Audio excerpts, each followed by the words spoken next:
হাঁস আর চাউল বিক্রি করে 5,000 টাকা নিয়ে আমার মাকে নিয়ে ডাক্তারের কাছে রওনা দিলাম আমার আব্বাকে নিয়ে। তখন সেই টাকাটা চুরি করে নিয়ে গেছে। তো প্রিয় বন্ধুরা, এই হসপিটালে আইসা এই কথাটা স্মরণ হয়ে গেছে আজকে।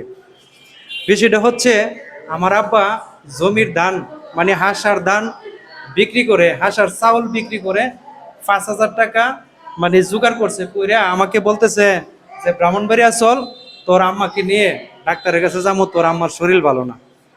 তখন আমি ভাবলাম যে আব্বা যেহেতু টাকা আনছে, আমার তো আর টাকার দরকার নাই। তখন আমি মোটামুটি হালিয়াতে আসছি, মানে 200-300 টাকা মনে হয় আমার পকেটে ছিল। তখন আমার মাকে নিয়ে আমার বাবাকে নিয়ে আমি ডাক্তারের কাছে আসলাম। আসার পথে কাউতুলি কাউতুলি লাইমা যখন আমরা অটোতে উঠছি, তখন আপনার ফ্লাইওভার ব্রিজটা নতুন হইতেছে। তখন রেলগেট আইসা অটোতে লাইমা যাওয়া লাগতো। তা আমরা যখন কাউতুলিতে রওনা দিলাম, অটোর ভিতরে আমার আব্বা বসছিল, আমার আব্বা বসছিল পিছনের সিটে, আমি বসছিলাম ড্রাইভারের সাথে সামনের সিটে। তখন দাঁতিয়ারা বরাবর আইসা 3-4টা ছেলে ঠেললে সেটা অটোটার ভিতরে ঢুকছে।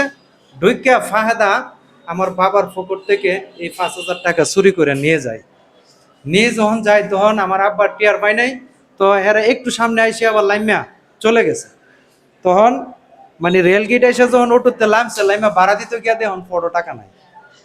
তখন টাকা যখন নাই, আমি তো সামনে দায়িত্বে আসতেছি, আমার মা বিকুট জোরে আমাকে 2টা ডাক দিছে পরে।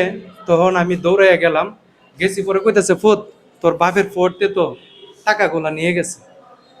তখন আমার বাবার মনটা দেখলাম এত খারাপ, এত একটা মনটা ভেঙে গেছে।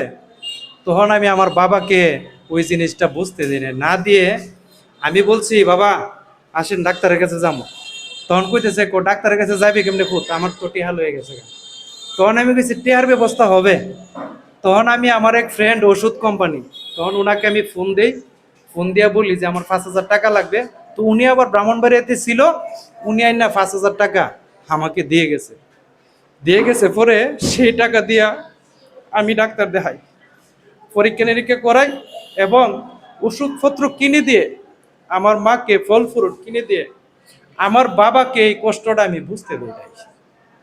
বুঝতে না দিয়ে আমি সম্পূর্ণ সব কিছু করে দিয়ে তখন আমি আমার মা বাবাকে নিয়ে বাড়িতে গেলাম। আজকে মা মারা গেছে, আজকে অনেক বছর, প্রায় 4-5 বছর হয়ে গেছে। কিন্তু আজকে হসপিটাল আইসা আমার কাছে এই কথাগুলো মনে পড়ে গেল।